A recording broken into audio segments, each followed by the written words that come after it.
Welcome back, everyone. Ready for another deep dive? Always. Today, we're diving into a world that, let's be honest, has always kind of fascinated people. The world of secret societies. Ah, I mean, you hear the names Knights Templar, Freemasons, Illuminati, and there's this instant intrigue, right? absolutely. I think it's that hint of hidden influence, the idea that maybe, just maybe, these groups have shaped events in ways we don't fully understand. Exactly. It's like Yeah. it's like they tap into that part of us that loves a good mystery.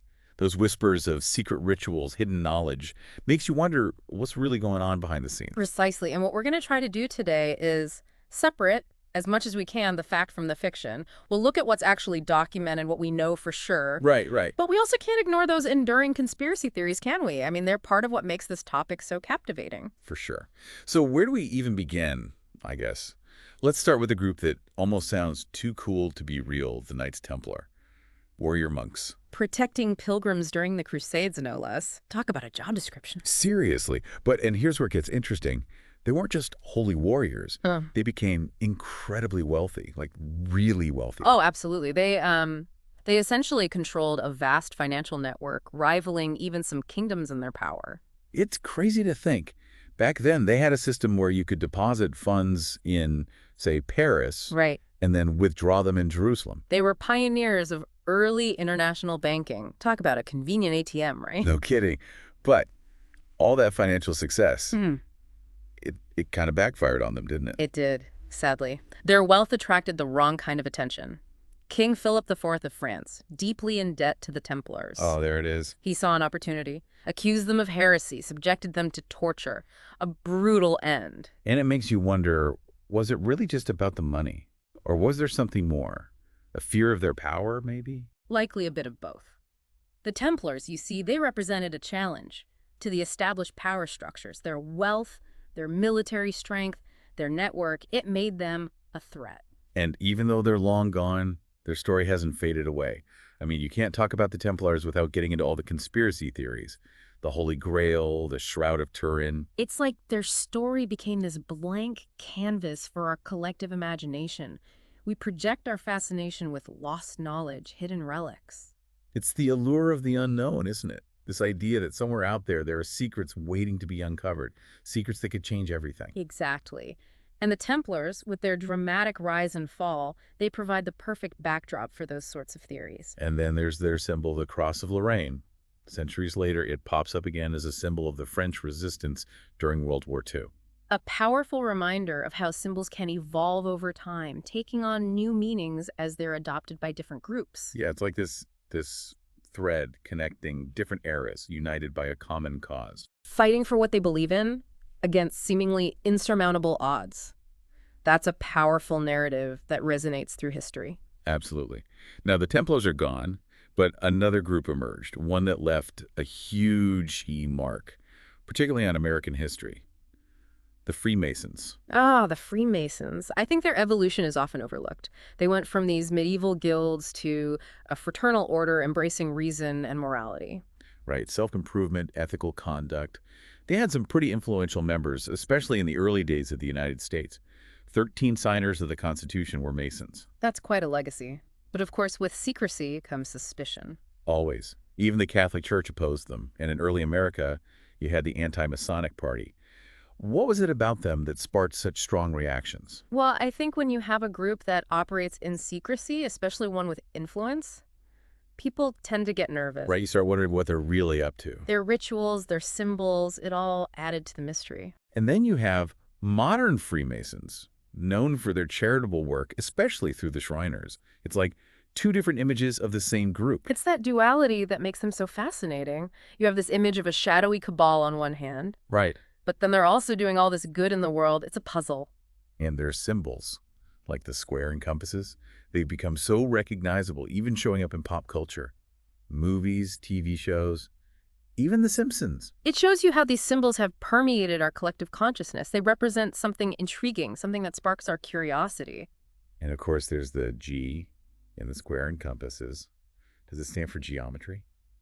God, it's that open interpretation that keeps us guessing. Exactly. Their symbols have layers of meaning, inviting us to interpret them, to grapple with their significance, and I think that's part of the appeal. Then you've got the Eye of Providence. Is it a Masonic symbol or just a more general representation of, divine watchfulness? The fact that it's on the US dollar bill only adds fuel to the fire.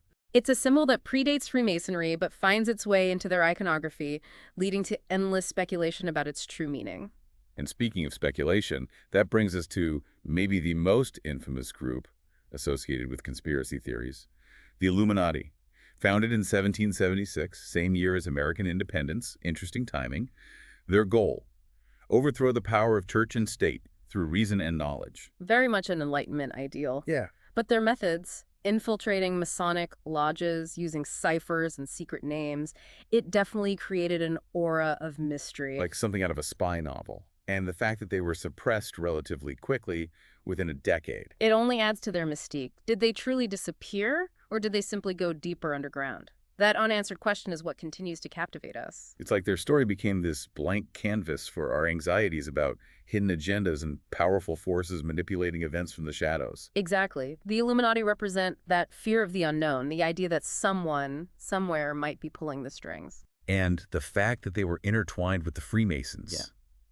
It just blurs the lines even further. It definitely adds another layer to the narrative. Makes you wonder how much these groups were truly connected, how much influence they really had. So we've got warrior monks, Enlightenment thinkers, Yeah. all shrouded in secrecy and whispered rumors. It's like history itself becomes this puzzle box, and we're trying to piece together the missing pieces. And each piece we find, each new discovery, only raises more questions. It's a fascinating journey into the heart of human ambition, belief, and the enduring allure of the unknown. Okay, so we've got these shadowy figures potentially manipulating world events and kind of feeds into that whole secret societies controlling the world narrative, right? But let's shift gears a bit. Talk about a group that's less about ancient rituals and more about, well, modern day power. Skull and Bones. Skull and Bones. Founded at Yale in 1832, their roster, it's practically a who's who of American elite. Presidents, CEOs, you name it. Even spies. I mean, come on, that's straight out of a movie.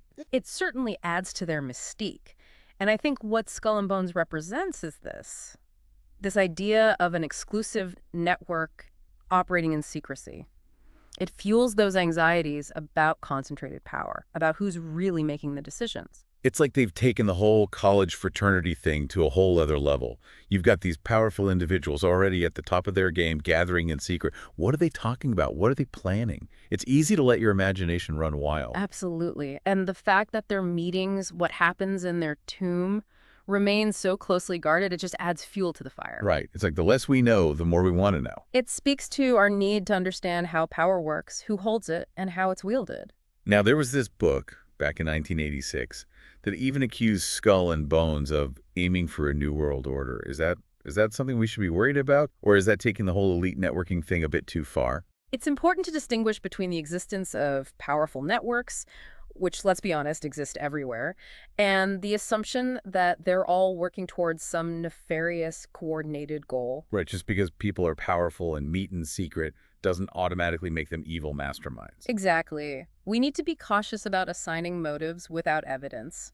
Scrutiny is always warranted, but let's not jump to conclusions. Okay, so Skull and Bones, they're like the epitome of elite networking. But their true influence, like a lot of these groups, remains shrouded in mystery. It's an ongoing debate, and likely one without a definitive answer. Now let's talk about something a little different. Not quite a secret society in the traditional sense, but definitely operating with a similar level of secrecy. The Bilderberg meetings. Bilderberg. Annual gatherings of the global elite, politicians, business leaders, you name it, all behind closed doors. And this is where the Chatham House rule comes into play, right? What's said in the meetings stays in the meetings. No minutes, no press allowed.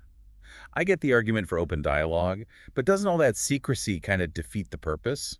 It's a tricky balance. The Chatham House rule, it's meant to foster truly open and honest discussion.